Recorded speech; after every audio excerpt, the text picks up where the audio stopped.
Muy buenas, mi nombre es Aaron Benavides de Virtus y hoy vamos a continuar con la lectura bíblica. Eh, Recordarles que Virtus es un espacio para hombres, ¿verdad? Para el desarrollo de lo que es la masculinidad. En algunos casos desarrollarla, en otros casos recuperarla, ¿verdad? Lo importante es restablecer esa identidad y ese diseño como hombres en la sociedad, ¿verdad? Muchas veces nos sentimos frustrados, nos sentimos sin valor, ¿verdad? Llegan pensamientos que no son buenos y mucho de eso viene a raíz de nuestra identidad, o más bien de la falta de identidad, ¿verdad? Cuando no tenemos identidad, pues cualquier cosa nos afecta, ¿verdad? Habíamos mencionado anteriormente que somos seres sensoriales y nuestros 5 sentidos perciben cosas del mundo exterior. Entonces, si nosotros no tenemos una convicción de quién somos, pues eventualmente vamos a tener un conflicto interno, ¿verdad? Entonces, eso es Virtus, este espacio que nosotros como hombres necesitamos, y hacemos una lectura bíblica enfocada en la masculinidad, ¿verdad? Cómo la podemos aplicar en nuestra vida y cómo podemos entender la Biblia desde el punto de vista que nos beneficia a nosotros para crecer y así tener un impacto positivo en nuestro entorno. Entonces, eso por ese lado, ¿verdad? Para comenzar, quiero rápidamente recordarles, eso normalmente lo hacemos como de video por medio, pero si usted ya lo ha visto, no pasa nada, nada más para los nuevos, ¿verdad? De la Biblia, ¿verdad? También me gusta a los nuevos enseñarles un poquito que la Biblia está dividida en dos libros, principalmente en dos partes, perdón, principalmente el Nuevo Testamento, que es antes de Cristo, y lo dije al revés, lo dije mal, es el Viejo Testamento o el Antiguo Testamento, que es antes de Cristo, y el Nuevo Testamento, que es cuando Cristo vino. Cada parte tiene libros, ¿verdad?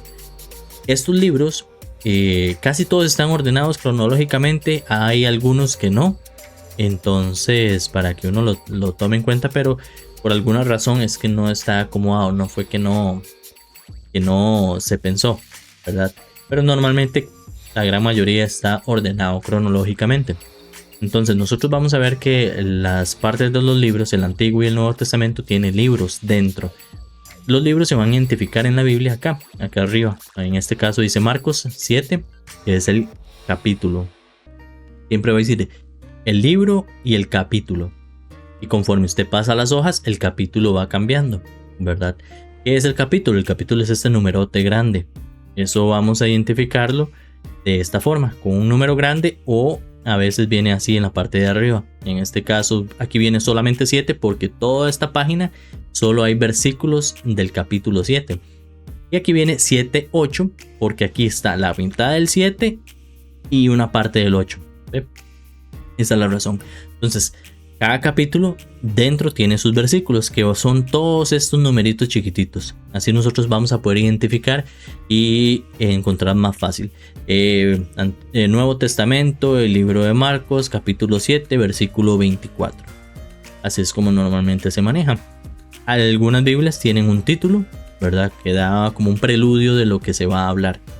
Así nosotros sabemos de qué está hablando este tema cuando vemos el título, ¿verdad? En este caso, sana a un hombre sordo y tartamudo. Entonces, ¿de qué habla este trozo de texto? De que Jesús va a sanar un hombre sordo y tartamudo. Aparte de eso, nosotros vamos a tener las referencias abajo y las concordancias, que son textos que nos refieren a otros textos que refuerzan esto que se está diciendo.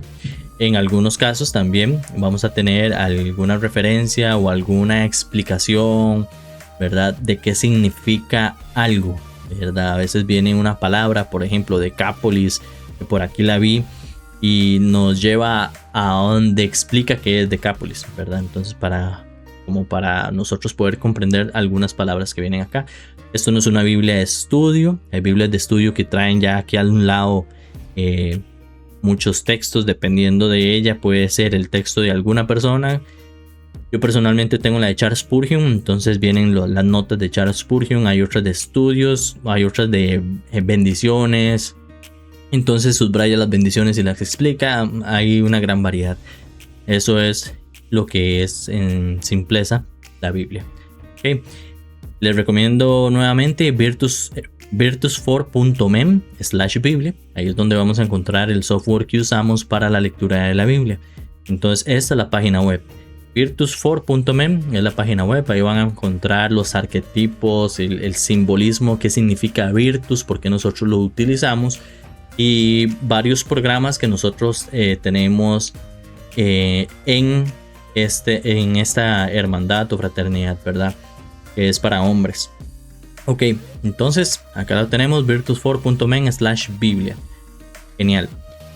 Ya con esto vamos a pasar a lo que es la lectura bíblica. Este es el software. En algunos videos lo explico. En este voy a omitir la explicación para no hacerlo como muy redundante. Nada más, normalmente les explico un poquito, entrar en contexto de lo que se habló en los capítulos anteriores. Habíamos leído ya el 15 y el 16. Entonces, en breve resumen, en el 15 Jesús les dice que lo que importa no son las reglas. Él está hablando con los fariseos y los fariseos le están diciendo que por qué no se lavan las manos y verdad. Entonces Jesús dice, bueno, nos da a entender que una regla sin deseo es una regla vacía, ¿verdad? Entonces que sí, cumplamos las reglas, pero hagámoslo de corazón, porque si yo tengo que hacer algo simplemente porque lo tengo que hacer, en el momento que yo no tenga que hacerlo, no lo voy a hacer. Y Jesús nos llama a ese cambio, esa transformación. Como hombres, transformamos nuestro interior y así le servimos a un fin mayor, ¿verdad? Entonces, si tengo que hacer esto por amor a Cristo, yo lo voy a hacer. Para amar a Cristo hay que conocerlo y por eso estamos leyendo la Biblia, para comprender qué fue lo que hizo Jesús, cómo lo hizo Jesús, qué le gustaba a Jesús, qué no le gustaba a Jesús, ¿verdad? Porque a veces creemos que es que la Biblia y los líderes y no, Jesús muchas veces era muy directo, hablaba muy directo a los líderes, ¿verdad? Los reprendía por las acciones que ellos hacían, ¿verdad? Y en este caso nos está enseñando que realmente lo que importa es el corazón, porque si usted lo hace porque usted lo desea, porque usted mejoró, es una nueva persona, pues la circunstancia no te define, ¿verdad? Si usted lo hace porque aquella persona, lo hago porque le pasa mucho en los matrimonios, si usted no es casado, pues lo puede poner en algún ejemplo, ¿verdad? O si usted estudia, aplica también, porque el estudio a veces tenemos que hacer una tarea o aprender matemáticas simplemente por transición, ¿verdad? Porque nos toque y después de eso lo olvidamos. En los matrimonios pasa que a veces las personas, los hombres, cambiamos hábitos para no lastimar a nuestra pareja, pero es totalmente circunstancial. En el momento que esa persona ya no está, no hay un vínculo y nosotros volvemos a ser el de antes. Entonces, esa es la razón por la cual los invito a que realmente lo hagan de corazón. Y Jesús nos enseña eso. Luego nos habla de que lo que contamina al hombre no es lo que entra en la boca, no es lo que nosotros comemos, sino que Jesús nos está enseñando que realmente es lo que sale de la boca. ¿Por qué lo que sale de la boca? Porque lo que sale de la boca ya fue pensado en nuestra mente y está en nuestro corazón. Entonces él dice que los homicidios, los adulterios, los pecados en general, todo muchas veces van como planeados, ¿verdad? Por cosas que nosotros hemos visto ahí poquito a poquito, como un goteo, es muy sutil, a veces no nos damos cuenta, ¿verdad? Y se va planteando de esta forma. Si usted ve una mujer y empieza a pensar ya en la mujer, vea la mujer, y es que aquí, y es que allá, y luego usted termina haciendo alguna tontería y usted cree que fue algo del momento, pero en realidad no, fue algo que muy sutilmente nos fue persuadiendo para que lo hiciéramos, ¿verdad? Uso la palabra persuasión porque estoy leyendo un libro de Robert Cialdini. Él define la persuasión como el paso antes de la persuasión, ¿verdad? Entonces por eso lo digo. Eso sucede. Yo les había contado la mejenga anterior, ¿verdad? Que yo me enojé. Pero era por algo que ya había venido pasando muchas veces. Y ya cuando volvió a suceder, ya uno estalla, ¿verdad? Hoy mejengueamos y todo bien, por dicha. No pasa nada, gracias a Dios. Vamos poquito a poquito. Y así vamos todos. Todos vamos en el camino de la vida. Entonces, importantísimo. Dato curioso, la palabra mejenga es endémica de Costa Rica. En ningún lado dicen mejenga, solo en Costa Rica. Al igual que el tacaco. Pero eso ahí se los dejo como dato curioso. Jesús y la mujer, que no es israelita. Este es muy bonito porque la mujer le va llamando: Jesús, Jesús, Jesús, hijo de David, ten compasión, ayúdame, porque ella ocupaba ayuda de Jesús y Jesús la sigue ignorando, ¿verdad? Pero él la ignora por una razón. Los discípulos le dicen: Jesús, pero ¿por qué no la atiende? ¿Verdad? Porque a los discípulos les parece raro. Entonces Jesús dice: bueno, es que yo no vine aquí para atender a las personas que no son de Israel, porque la mujer no era de Israel, sino que vine a atender al pueblo de Dios, a Israel. Entonces la mujer dice, bueno, Jesús dice que el pan es para los hijos, dando a entender que él vino a servir a los hijos de Israel, ¿verdad? Pero lo hace adrede, o sea, al propio, lo hace pensando. Porque la mujer le va a dar una respuesta que nos va a quedar registrada en la historia. Súper buena. Y ella dice: aún los perros de la casa comen de las migajas de los que caen al piso. Y Jesús le dice: tu fe, lo sorprende la fe de ella. Y le dice: hágase como quieras, acorde a tu fe. Y entonces el milagro es cumplido para esta mujer. Entonces Jesús lo hace al propio para que se dé esta conversación y vea que a pesar de que sí, él vino para cumplir el propósito, ¿verdad? Él también vino a cumplir otro propósito, porque él habla de abrir las naciones. O sea, que Dios no solamente iba a tener una nación que era Israel, que sino iba a abrirse a todas las naciones, a todos los países. Entonces por ahí tiene esa conversación con la mujer. Luego Jesús tiene compasión y alimenta a una multitud de 4,000 personas y les habla sobre el reino de Dios, ¿verdad? Y vuelve a pasar lo que pasó con los 5,000. Esta ocasión es diferente. En esta ocasión Jesús ya había alimentado 5,000, alimenta otras 4,000 y de la misma forma vuelven a sobrar 7 cestas. En la vez anterior habían sobrado 12. Pasamos a Mateo 16, ¿verdad? Mostrar señal del cielo, ¿verdad? Y siempre ellos le pedían señal del cielo, pero Jesús no les daba señal, porque ¿qué más señal querían, verdad? Después de hacer todo lo que ya había hecho, sería como cumplirles un capricho, y él no vino a cumplir caprichos. Luego le dice a la gente: ¿quién dice que? Le dice a los discípulos: ¿quiénes dicen los demás que soy? ¿Verdad? Y ellos le dicen: que es Jeremías, que es Elías, que es Juan el Bautista, que ha resucitado, ¿verdad? Y cosas así. Entonces él se vuelve y les dice: ¿quién dice ustedes que soy yo? Entonces Pedro le dice que es Cristo, el Hijo de Dios. Entonces Jesús lo felicita y le dice que eso no viene de humano, sino que del Espíritu. O sea, que el Espíritu está en él, se lo reveló, ¿verdad? Y lo felicita. Pero inmediatamente cambia drásticamente la siguiente conversación que tiene con Pedro. No sé si fue inmediatamente, ¿verdad? Pero en la cronología de la Biblia es la siguiente conversación, que Jesús les empieza a decir, bueno, que él es el Cristo y entonces tiene que morir y padecer a raíz de eso. Y Pedro se lo lleva aparte y le dice que no lo haga, que trate de esquivarlo, ¿verdad? Y ahí Jesús le dice, apártate de mí, Satanás, ¿verdad? Es muy directo y lo reprende, muy cortante y tajante. Y es interesante porque nosotros nuevamente vemos el contraste del humano, ¿verdad? Como nosotros, como hombres, a veces estamos bien y a veces rápidamente podemos cometer un error y se descontrola todo.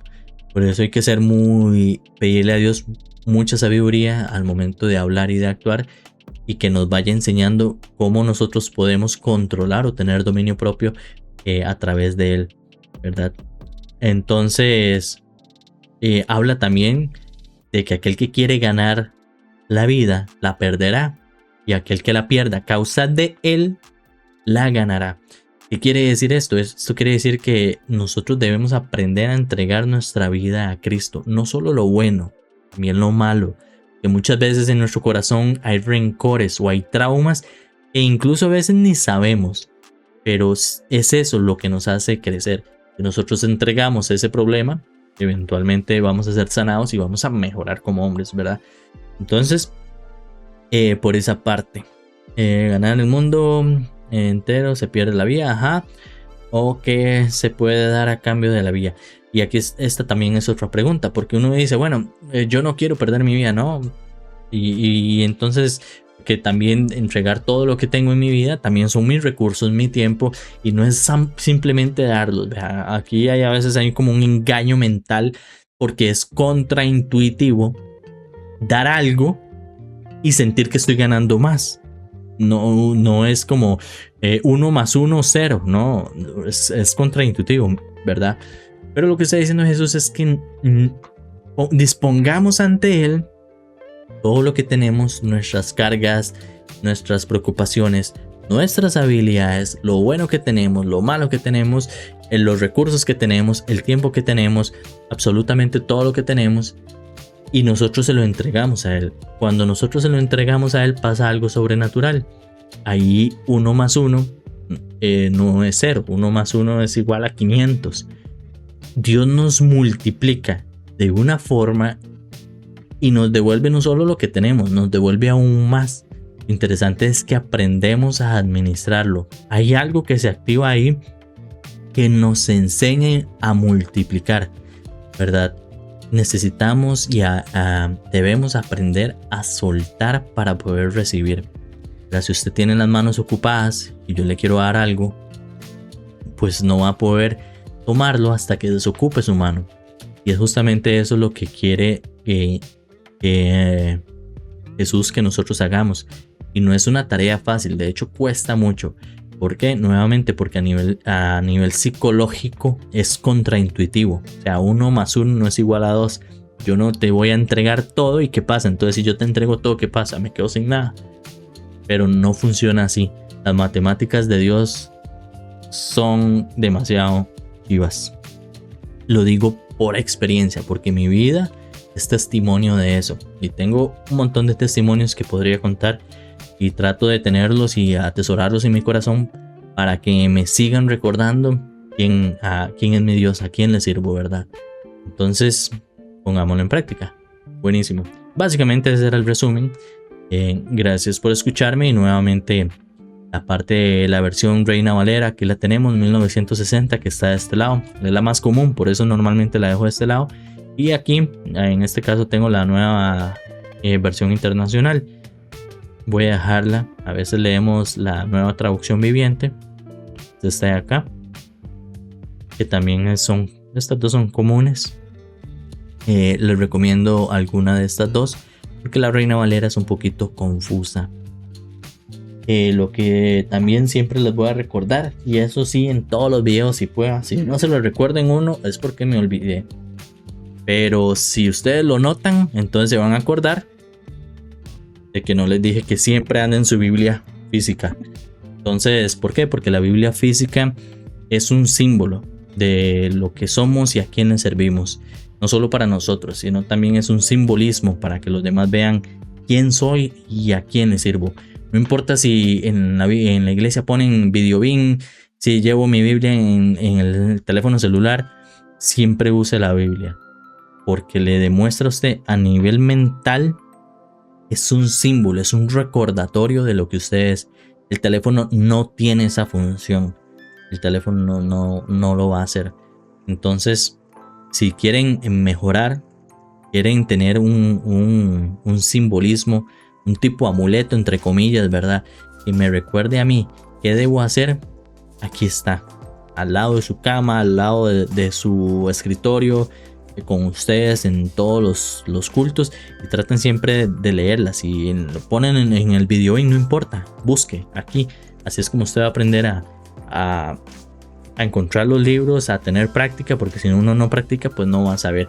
El día de mañana se va al internet y todo lo electrónico, esto va a permanecer, como lo dice aquí en la misma Biblia, por siglos y siglos. Entonces, no hay nada que reemplace esto. Buenísimo. Ahora sí. Entonces, nosotros ya habíamos leído aquí el 15, el 16. Entonces, voy a hacer las anotaciones de Mateo 17. Y pasamos aquí al siguiente. Y dice, vamos al primero. Entonces dice Mateo 17, capítulo 17, versículo 1. Dice: 6 días después, Jesús tomó consigo a Pedro, a Jacobo, que en algunos libros aparece Santiago, y a Juan, el hermano de Jacobo, y los llevó aparte, a una montaña alta. Esto era un círculo más interno que tenía Jesús. Jesús tenía no solamente 12 discípulos, Jesús tenía en algunos evangelios dice que 700 o más discípulos, y el número iba mermando. ¿Qué quiere decir esto? Que nosotros debemos saber que siempre hay estructuras, ¿verdad? Jesús tenía sus 12, pero sus 12 también tenían o le predicaban o le hablaban a un círculo más grande, y ese círculo le hablaba más grande, y así es como se multiplicaba. Pero dentro de los 12 tenía este vínculo estrecho con Pedro, Jacobo y Juan, y eran más cercanos a él, ¿verdad? Eso quiere decir que nosotros como hombres, nosotros debemos de tratar de siempre tener mentores, un círculo muy exclusivo y cerrado para gente que me pueda ayudar. A veces no tienen ni que ser amigos. O sea, si yo tengo problemas financieros y conozco a Juanito, que es demasiado bueno en finanzas, pues a él le pido ayuda. No necesito ser amigo de él y ir a comer y a mejenguear y a salir y cosas así. O sea, puedo mantener la relación con un interés de por medio, ¿verdad? Y por supuesto yo recíprocamente puedo ser una persona de valor también para esa persona. Si X persona también es excelente en el matrimonio, a mí no me está yendo bien en el matrimonio, o tengo dudas, o quisiera mejorar, o X cosa, pues puedo pedirle ayuda a esa persona. Igual con los estudios, hay una persona que es un mentor, yo lo veo que podría ser mi mentor, puedo acercarme a esa persona. Las personas estamos deseosas de enseñar. Cuando uno enseña, uno crece. Entonces el estudiante no solo ayuda creciendo, sino que también ayuda al que le enseña a crecer. Entonces siempre tengamos un círculo interno.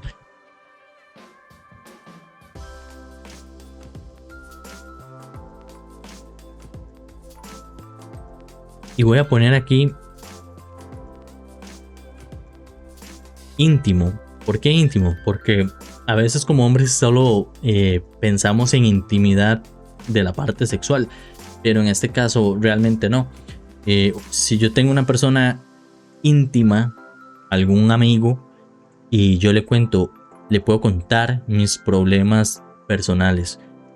Ahora, por eso es que tiene que ser un círculo cerrado, un círculo exclusivo y un privilegio, porque yo la verdad no les recomiendo a las personas que anden contándole a todo el mundo los problemas, porque va a usted recibir respuestas de cualquier persona, y la gran mayoría van a ser respuestas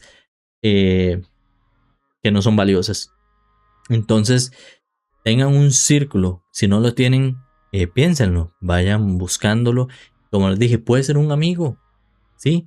Pero si todos mis amigos, ninguno tiene la capacidad, las competencias, pues elijo a alguien que no sea mi amigo, ¿verdad? Porque a veces creemos que el vínculo de amistad le da competencia a mi amigo para darme un consejo de matrimonio cuando tiene 4 divorcios, ¿verdad? O cuando es un mujeriego, o yo qué sé, ¿verdad? Entonces, apliquémoslo a nuestra vida. Entre más fuerte sea ese círculo, más fuerte va a ser usted. Entonces lo llevó aparte, ¿verdad? Una montaña alta. Allí se transfiguró. Dice que allí se transfiguró en presencia de ellos. Su rostro resplandeció. A eso se transforma con transfiguró. Que se volvió prácticamente un ser celestial, o de él emanaba esa gloria, ¿verdad? Que normalmente no andaba de esa forma, y ahorita lo vamos a ver porque era mucha la luz. Dice que como el sol resplandeció como el sol, no fue que se transfiguró y la cara le cambió o algo así, no, Jesús seguía siendo Jesús, pero empezó a resplandecer como el sol, sus ropas se volvieron blancas como la luz. Si nosotros vemos el sol directamente, nos quemamos los ojos. Entonces, muy probablemente por eso Jesús no andaba así. Aparte que vino a ser como nosotros, ¿verdad? Voy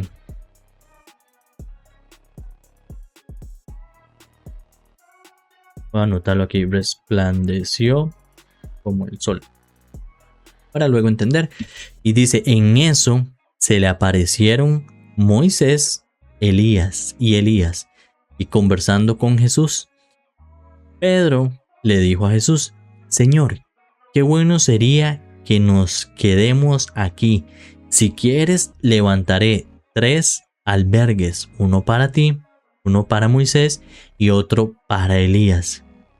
Mientras estaba aún hablando, apareció una nube luminosa que los envolvió, de la cual salió una voz que dijo, este es mi hijo amado, estoy muy complacido con él, escúchenlo. Entonces, qué bonito esta parte. Voy a anotar.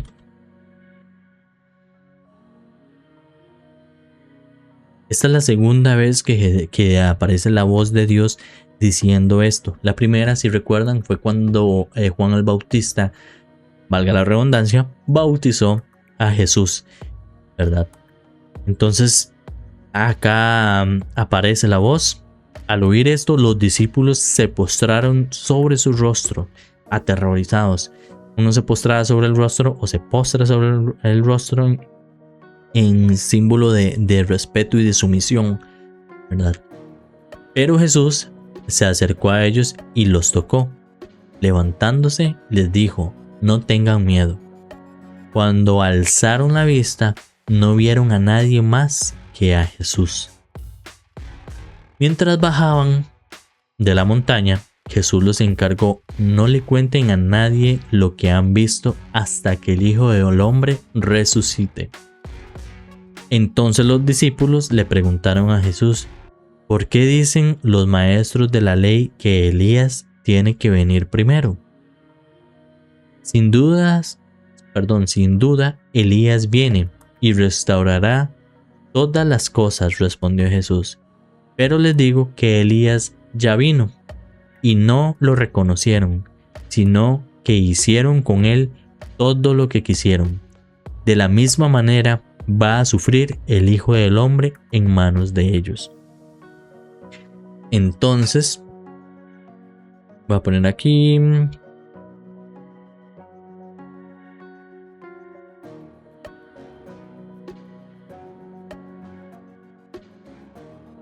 Vemos cómo Jesús ya había dicho que Elías, y cuando nos referimos a Elías, no es Elías como tal, ¿verdad? Es el espíritu que estuvo en Elías, como la fuerza espiritual que estuvo en Elías. Jesús ya había dicho que había sido Juan el Bautista el que venía a preparar el camino. Y lo había hecho, pero que al igual hicieron lo que quisieron con él, no lo reconocieron y hicieron lo que quisieron, al igual que van a hacer con el Hijo del Hombre, en este caso con Jesús. No lo quisieron reconocer y ellos mismos lo van a matar. Vamos a ver, vamos por el versículo 13. Entonces los discípulos entonces entendieron los discípulos que les estaba hablando de Juan el Bautista. Cuando llegaron a la multitud, un hombre se acercó a Jesús y se arrodilló delante de él. Señor, ten compasión de mi hijo. Le dan ataques y sufre terriblemente. Muchas veces cae en el fuego o en el agua. Se lo traje a tus discípulos, pero no pudieron sanarlo. Y Jesús dice: generación incrédula y perversa. Responde Jesús: ¿hasta cuándo tendré que estar con ustedes? ¿Hasta cuándo tendré que soportarlos? Tráiganme acá al muchacho. Y vea qué interesante, aquí Jesús no está pecando, no está haciendo nada malo, está siendo directo. Y muchas veces nosotros vamos a ver a Jesús siendo directo. ¿Por qué le molesta a Jesús? Porque imagínense, primero, esto es una esencia de la humanidad. Aquí podemos ver a Jesús siendo hombre, ¿verdad? Tal vez un poco hasta frustrado y molesto, porque dicen, pónganse en los zapatos de Jesús. ¿Cómo es posible que he hecho tantos milagros, he hecho tantas cosas? Me han visto a Pedro caminar sobre el agua, me han visto a mí alimentar a gente, me han visto a mí hacer cualquier cantidad de milagros y siguen sin tener esa convicción, esa fe, ¿verdad? Entonces,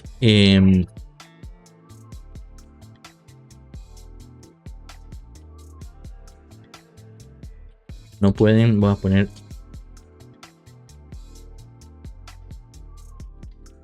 un señor,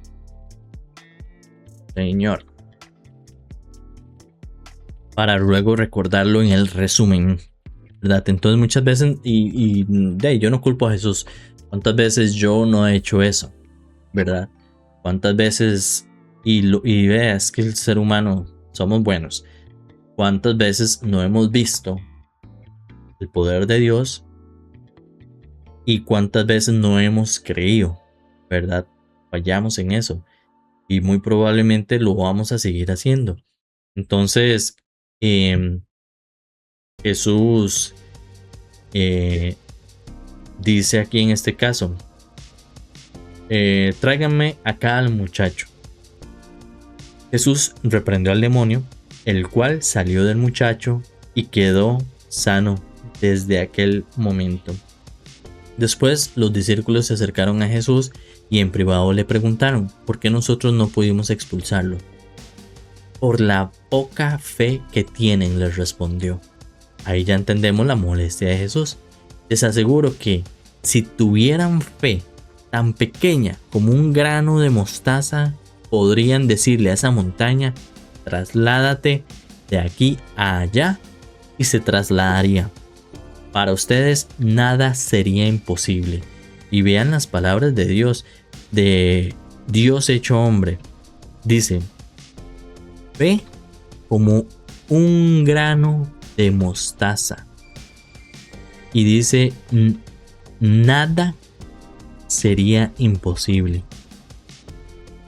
Y es interesante porque esa fe que nosotros tenemos la tenemos en Jesús. Y hay algo imposible para Él. No lo hay. ¿Qué es lo que nos limita a nosotros como humanos? La falta de fe. Y a veces se interpreta: una montaña. No, se refiere a un problema. Y yo, la verdad, muy claro, yo digo: da igual lo que sea. Si Jesús dice aquí: esta montaña, váyase allá, y la montaña hace caso, yo estoy seguro que puede ser tanto físico como metafórico. ¿Por qué? Porque ¿acaso Moisés no le dio agua al pueblo golpeando la roca? ¿Acaso Dios no partió el mar? ¿Acaso Dios no paró también el río?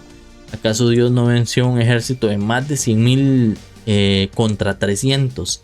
Entonces, los 300 de Gedeón, esos son los verdaderos 300, no la película de 300. La historia es buenísima, se la recomiendo que la leen. Vamos a ver si un día la leemos por acá. Los 300 de Gedeón. Y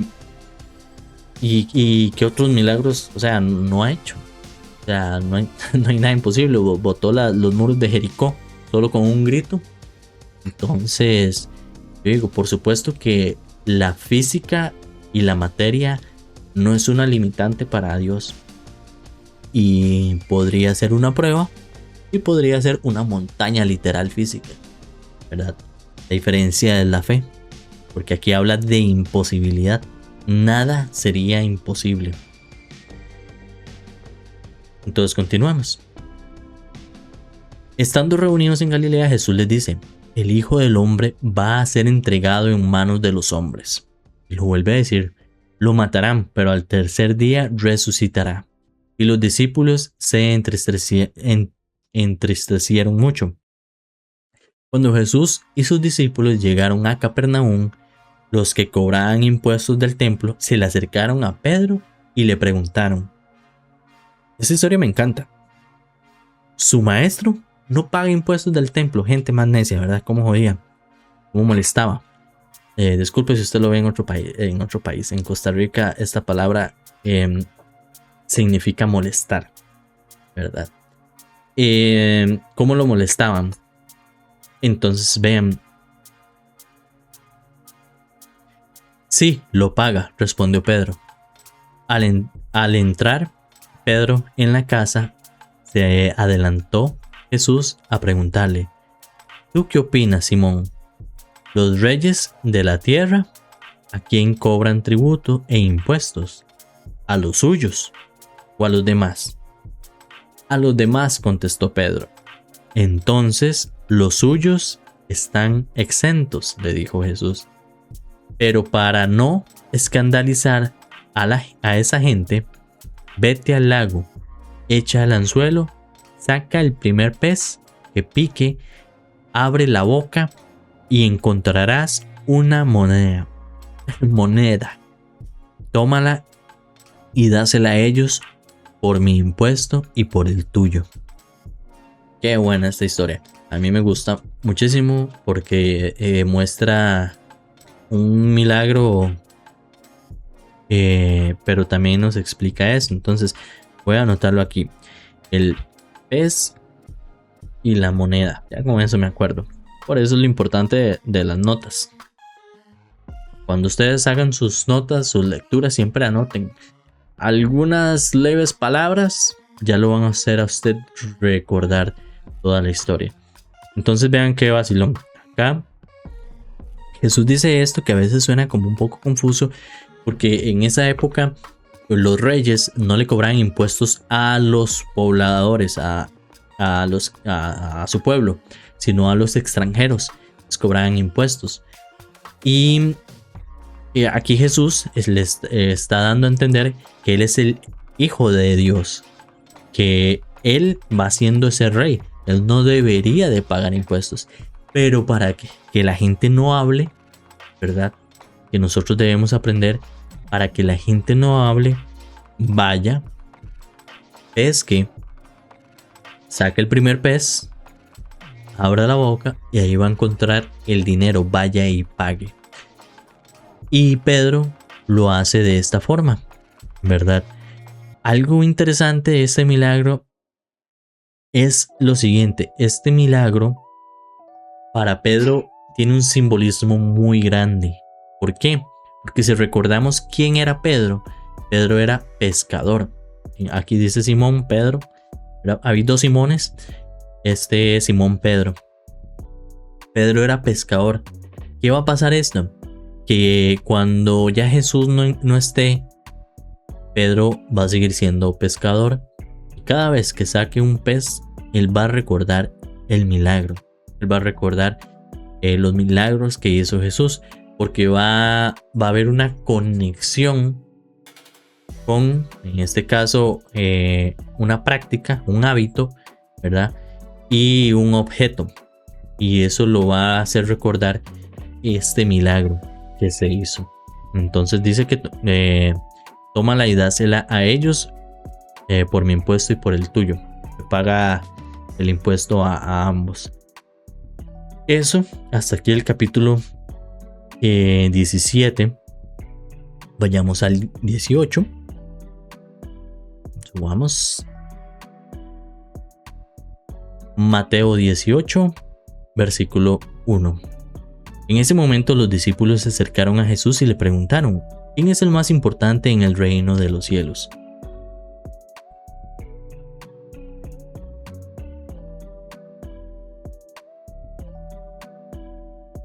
¿Quién es el más importante en el reino de los cielos? Él llamó a un niño y lo puso en medio de ellos.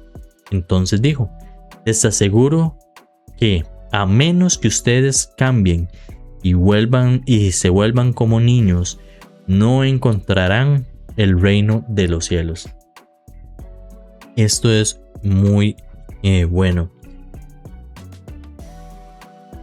Y aquí les voy a explicar un poco de a qué se refiere. Debemos ser como niños. Cuando nosotros hablamos de un niño, no nos referimos a ser chiquitos o inmaduros, sino un niño tiene una característica que cuando vamos creciendo la vamos perdiendo, que es una pureza. Esa pureza hace que usted crea y confíe inmensamente. Un niño no se pregunta: mis papás tendrán que comer, mira, yo como tanto arroz, tanta carne, ensalada, mira, y mis meriendas es esto y esto. Haciendo un cálculo, no sé, gasto unos $200 al mes. ¿Y mi papá cuánto gana? ¿Y será que gana suficiente? Vamos a ver, y mi mamá, y luego la luz. O sea, un niño no hace eso. Él simplemente confía a ciegas. Usted ve un niño, y todos hemos sido niños, y algunos tenemos niños, y si no tenemos sobrinitos, tenemos primitos, pero ¿qué niño, incluyéndonos nosotros, no nos hemos quedado donde sea, dormidos, y amanecemos en nuestro cuarto, en nuestra cama? ¿Acaso nos preguntamos: ¿será que mi mamá me aguanta? ¿Mi papá me aguanta? ¿A dónde estoy en este momento? Estoy en la oficina. Voy a dormirme un ratito para luego no le importa. Uno confía de una forma tan grande que usted simplemente se duerme. O sea, usted está en la libertad de dormirse, en la libertad de comer, en la libertad de que si usted sabe que su papá es fuerte, lo va a proteger, lo va a enseñar, le va a guiar en los pasos. Eso es lo que a Jesús se refiere. O sea, hay una pureza tan grande, hay una confianza tan grande que el niño no ve la imposibilidad, él solo ve la posibilidad. Y a eso es lo que se refiere Jesús cuando dice que nosotros debemos de ser como niños. Esto yo lo entendí en mi vida y lo he podido ir madurando y aprendiendo sobre esto. Al inicio, años atrás, cuando era más joven, no lo entendía o creía que era por otras razones, ¿verdad? Pero conforme voy madurando, voy entendiendo cada vez más y a qué se refiere esto. Nosotros lo vamos a ver en la alimentación de los 5,000. En Mateo no lo dice explícitamente, pero en otro evangelio dice que era la merienda de un niño lo que llevaban, los pececillos y los pancillos. Imagínense, un niño no va a llevar ahí 3 baguettes o 5 baguettes y así pargos de 8 kilos, ¿verdad? O sea, seguro eran unas luminillas o unas sardinillas, ¿verdad? Y unos bollitos de pan chiquititos. Pero recuerdo la historia de un niño que en una iglesia que asistíamos hace muchos años, en Tres Ríos, en Villas de Yarco específicamente, y dice que el pastor tenía una visión, ¿verdad? Y él dijo: vamos a hacer este proyecto y aquí y allá. Wow. Y dice que la primera ofrenda que recibió fue la de un niño que llegó con 100 colones y le dijo: tome, pastor, aquí tenía esto ahorrado y se lo quiero dar para que usted comience a construir. Y dice que ese fue la primera ofrenda. ¿Por qué lo hace? Porque lo hace con una inocencia de que es posible. Si usted ve a un chiquito, una niña o un niño de, yo qué sé, 2 años, con una galleta, ¿han visto este cuadro? Que está comiendo una galleta y va y empieza a ofrecérselo a todo el mundo. Y no le pasa por la cabeza que esa galleta no va a alcanzar para todo el mundo. Y hay que chuparla, ¿verdad? Y sígala pasando. Pero al niño no le importa. Él solo quiere compartir. Él ve la imposibilidad. Nosotros solamente vemos lo que es posible, ¿no? Repartir esa galleta entre todos no es posible. 5 panes no es posible. 100 colones no es posible. Y eso es lo que nosotros tenemos que aprender a ver. A confiar en Dios. Como decía antes, si nosotros tuviésemos fe, nada sería imposible. Esa es la pequeña explicación que quería enseñarles. Y también para que lo atesoren en sus corazones. Y busquemos cómo llegar a ser como niños cada día más. Ok, buenísimo. No entrarán en el reino de los cielos. Por tanto, el que se humilla como este niño será el más grande en el reino de los cielos. Y el que recibe a un hombre, y el que recibe en mi nombre a un niño como este, me recibirá a mí. Pero si alguien hace pecar a uno de estos pequeños que creen en mí, más le valiera que le colgaran al cuello una gran piedra de molino y lo hundieran en lo profundo del mar. Vea qué palabra más ruda, más directa. Y una piedra de molino. Y ahí ya con solo la piedra del molino me voy a acordar. ¿Por qué? Y recordemos que él sí, pues se refiere a los niños también por su pureza. Pero si nosotros también vamos adquiriendo esa pureza, conforme nos vamos madurando, aunque seamos adultos con ese corazón de niños, y alguien nos hace también pecar, también aplica esto, ¿verdad? No estamos hablando solamente del niño literal, sino que él nos dice que tenemos que ser como niños, y dice que que no debemos hacer pecar a los niños, que el que haga eso le va a pasar esto, o sería mejor que le pasara, ¿verdad? Entonces también apliquémoslos para nosotros. Debemos de aprender a ser gente de apoyo, ¿verdad? No más bien los que hacemos zancadillas, pero debemos también cuidarnos de que alguien no nos genere este daño, porque si lo hace, a él le va a generar una consecuencia grande, ¿verdad? Ay del mundo por las cosas que hacen pecar a la gente. Inevitable es que suceda, pero ay del que haga pecar a los demás. O sea, el mundo nos hace pecar, pero hay gente que hace pecar a otra gente. O sea, es que, ¿cómo les explico? No sé si ustedes han visto, yo sí lo he visto, comunidades o personas que como estoy mal, o sea, si yo fumo, ando enseñándole cigarro a todo el mundo para que fuma. Si yo soy un borracho, ando incitando a todo el mundo para que tome, para que esté en mi misma situación, ¿verdad? Entonces andan con ese deseo de hacer que los demás pequen para estar en esa misma circunstancia. A esas personas se refiere. Porque ahí sí, yo puedo enojarme y enojar a la otra persona y entrar en discusión y luego le pido perdón y lo arreglo, y ya ahí es diferente. O sea, Jesús no se está refiriendo a ese tipo de pecados, sino es la gente que busca activamente que los demás pequen y se alejen o se unan a ciertos hábitos o gremios que no están bien. ¿Okay? Entonces, si tu mano o tu pie te hace pecar, córtala y arrójala. Más te vale entrar en la vida manco o cojo que ser arrojado al fuego eterno con tus 2 manos y tus 2 pies. Vea que importante. Jesús no se refiere tanto a físicamente, se refiere a hábitos y cosas, ¿verdad? ¿Por qué? Porque normalmente los hábitos y las cosas son las que nos hacen pecar. El amor al dinero.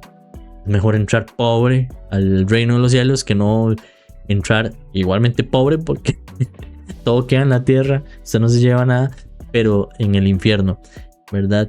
Es mejor entrar sin teléfono celular o vivir sin teléfono celular, si ese es su pecado, ya sea por pornografía o por, ¿cómo es que se llama? Apuestas, ¿verdad? Juegos de apuestas, que es mejor no tener teléfono que haberlo tenido y haber hecho esas cosas y perder la vida, ¿verdad? A eso es lo que se refiere. Seamos muy, muy cuidadosos en cómo o qué nos hace fallar, ¿verdad? Voy a anotarlo aquí. Es mejor entrar cojo al cielo que entero en el infierno. Buenísimo. Ok. Y aquí también da otro ejemplo. Y si tu ojo te hace pecar, sácalo y arrójalo. Más te vale entrar tuerto en la vida que con 2 ojos ser arrojado al fuego del infierno. Nuevamente, metafórico. Que de ahí, si usted se saca los ojos, pues también si no va a poder ver. Y no, también puede ser metafórico o literal. Miren que no menosprecien a uno de estos pequeños, porque les digo que el cielo, los ángeles de ellos contemplan siempre el rostro de mi Padre Celestial. No menosprecien a uno de estos pequeños, hablando de los niños, porque les digo que en el cielo los ángeles de ellos contemplan siempre el rostro de mi Padre. Siempre están viéndolo. ¿Qué les parece? Pregunta. Si un hombre tiene 100 ovejas y se le extravía una de ellas, ¿no dejará las 99 en la colina para ir en búsqueda de la extraviada? Matemáticas de Dios. Voy a anotarlo aquí. La oveja perdida. 1,99. Y si llega a encontrarla, les aseguro que se pondrá más feliz por esta sola oveja que por las 99 que no se extraviaron. ¿Y quiere decir esto? Voy a seguir leyendo y luego lo aclaro. Tal vez aquí lo aclare. Así también el Padre de ustedes que está en el cielo no quiere que se pierda ninguno de estos pequeños. Si tu hermano peca contra ti, ve a solas con él y hazle ver su falta. Si te hace caso, has ganado a tu hermano. Pero si no, lleva contigo a 1 o 2 más, para que todo asunto se resuelva mediante el testimonio de 2 o 3 testigos. Todo asunto se resuelva mediante el testimonio de 2 o 3 testigos. Si se niega a hacerles caso a ellos, díselo a la iglesia. Y si incluso la iglesia no te hace caso, trátalo como si fuera un incrédulo y un renegado. Y aquí Jesús nos invita a que nosotros, primero, cuando se pierde una oveja, la búsqueda es por la oveja perdida, no por las que están encontradas, porque las otras están a salvo. Entonces él dice que nosotros nos regocijamos cuando se encuentra esa oveja perdida. ¿Quién es esa oveja perdida? Aquel que no conoce todavía de Dios. Entonces nosotros debemos tratar de ayudar a las personas a que encuentren el camino de Dios, pero no es nuestra tarea. Y tal vez aquí es donde se aclara un poquito. Yo puedo presentarle a Jesús a alguien, o puedo ser testimonio, porque no a veces Yo creo que muchas veces el testimonio es más efectivo que la palabra, ¿verdad? Pero al final el que transforma esos corazones es Dios, no es tarea nuestra. Nosotros debemos ser testimonios y hablar el evangelio, pero no transformar el corazón, ¿verdad?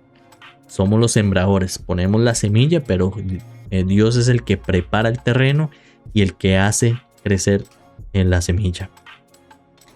Les aseguro que todo lo que ustedes aten en la tierra quedará atado en el cielo, y todo lo que ustedes desaten en la tierra quedará desatado en el cielo. Esto habla un poco de lo que son las bendiciones o cosas en particular. Todo lo que ustedes aten en la tierra quedará atado en el cielo, y todo lo que ustedes desaten en la tierra quedará desatado en el cielo. Hablemos de la fe que debemos tener en la oración. Además les dijo, si dos de ustedes en la tierra se ponen de acuerdo sobre cualquier cosa que pidan, les será concedida por mi Padre que está en el cielo. Esta es una oración de dos personas que tienen la fe y adicionalmente tienen a Jesús, puesto que a través de Jesús Dios es nuestro Padre. Y cuando nosotros oramos, por eso es que a veces pedimos oración de otras personas, para que haya un mismo sentir en una oración y la fe mía por dos se multiplica, ¿verdad? Entonces eso es lo que tratamos. Muchas veces solitos pues oramos, pero tal vez nuestra fe no es tan fuerte y alguien más nos influencia en esa fe. A eso más o menos nos referimos. Porque donde dos o tres se reúnen en mi nombre, aquí estoy yo en medio de ellos. Pedro se acercó a Jesús y le preguntó, Señor, ¿cuántas veces tengo que perdonar a mi hermano que peca contra mí? Hasta 7 veces, le preguntó. No, te digo que hasta 7 veces repito otra vez, no. Te digo que hasta 7 veces. No te digo que hasta 7 veces, sino hasta 77 veces, le contestó Jesús.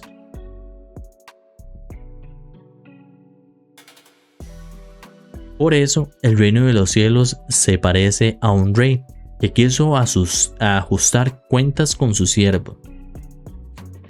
Al comenzar a hacerlo, se le presentó uno que le debía miles y miles de monedas de oro. Qué buena deuda, miles y miles de monedas de oro. Como él no tenía con qué pagar, el Señor mandó a que lo vendieran a él y a su esposa y a sus hijos. Era una costumbre en aquella época. Y todo lo que tenía para así saldar la deuda. El siervo se postró delante de él. Tenga paciencia conmigo, le ruego, y se lo pagaré todo. El Señor se compadeció del siervo, le perdonó la deuda y lo dejó en libertad. Entonces voy a anotarlo acá.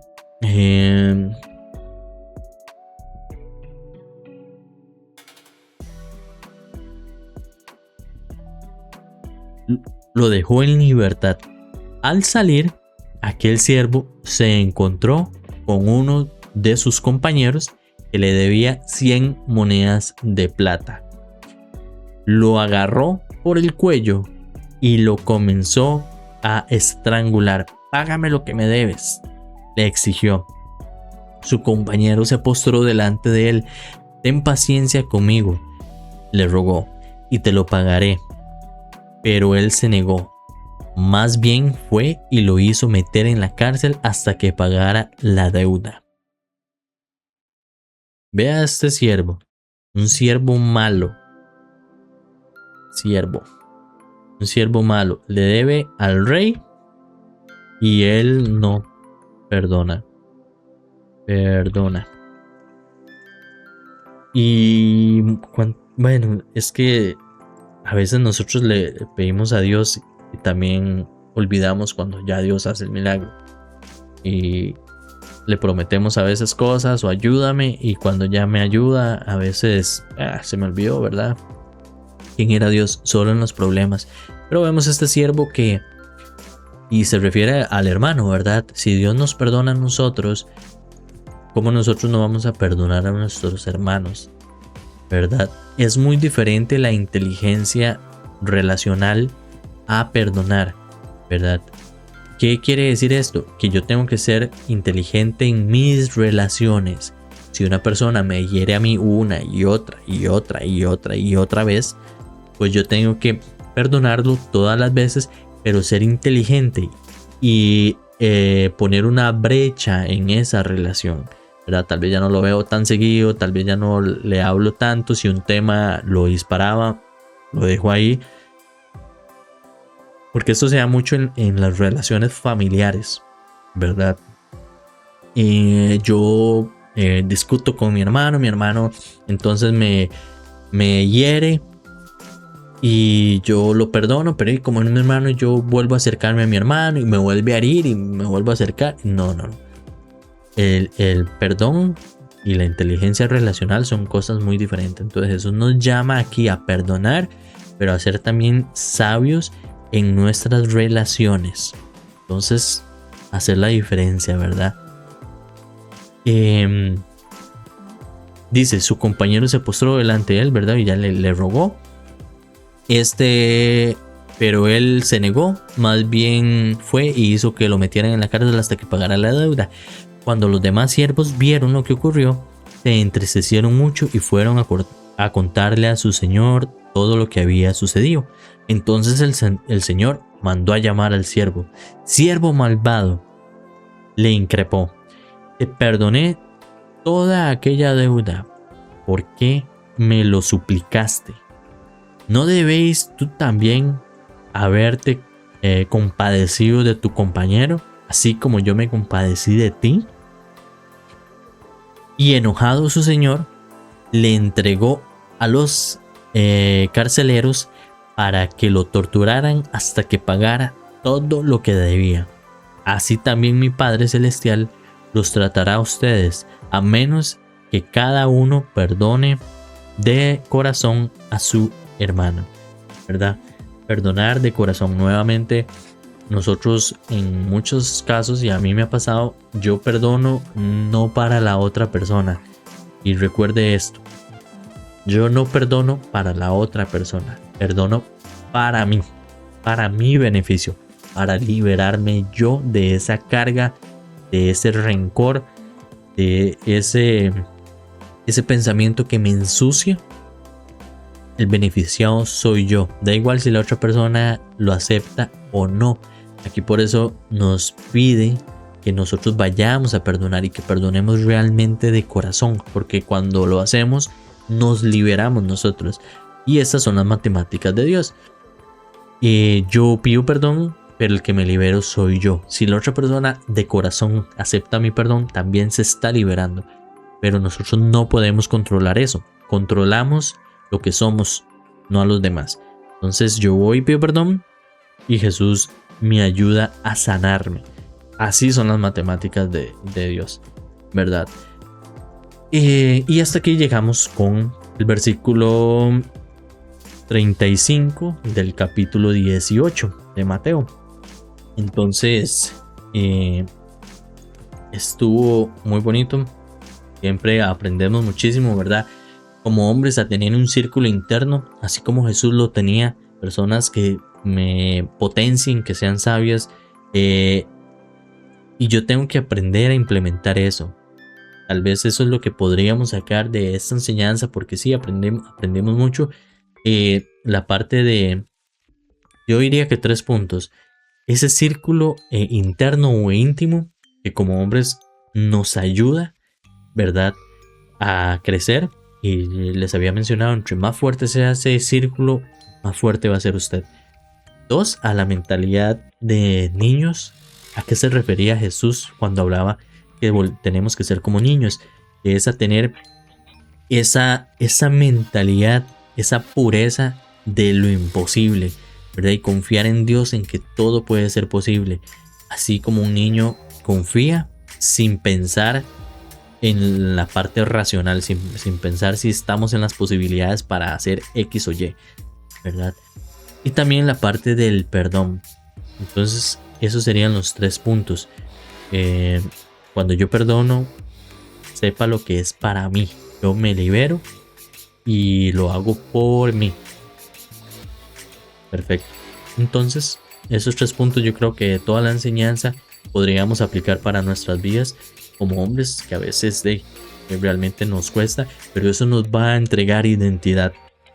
Si nosotros tenemos convicciones de esto, cada vez que nosotros lo hagamos vamos a aprender y a tener identidad y convicción de lo que estamos haciendo y por qué lo estamos haciendo y para quién lo estamos haciendo también. Entonces, nuevamente agradecerles mucho y recordarles la página de virtus4.men. Ahí vamos a tener todas las actividades. Estamos ahorita, bueno, hay muchos proyectos que nosotros tenemos.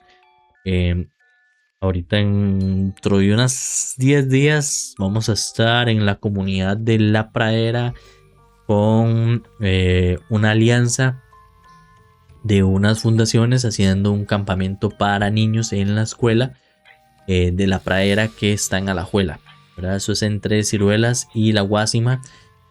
Vamos a estar ahí una semana en 2 turnos atendiendo a esta comunidad, y hay muchos proyectos también que necesitamos atender y ocupamos hombres que tengan una identidad y sepan para qué fueron diseñados, porque estos hombres que somos nosotros vamos a poder impactar las generaciones futuras, vamos a poder impactar las comunidades, nuestros hijos, nuestras familias, y ser ejemplos para esas generaciones, ser un modelo aspiracional para ellos. Y así que nuevamente agradecerles, vamos para adelante cada día más y vamos juntos, vamos a hacer una caminata, creo que una acampada, pero apenas la estamos planeando, entonces vamos a estar ahí poniendo las fechas. Entonces están súper invitados. Igual, si ustedes quieren hacer algo en su comunidad, están en Cartago o en Heredia o donde sea, no importa, ¿no? O en Guanacaste, en Limón, nosotros tratamos de expandir este ministerio a todo Costa Rica, porque lo que buscamos son líderes que quieran transmitir esta visión y trabajar juntos. Entonces, más que invitado, y muchas gracias. Y espero que pase una excelente semana y que pueda poner todo esto en práctica y todo lo que hemos aprendido, y va a haber incluso hasta cosas que ni hemos aprendido va a poder aplicar. Entonces, le agradecemos. Virtus nuevamente a su servicio. Que pase un excelente día. Aaron Benavides, un placer. Muchas gracias.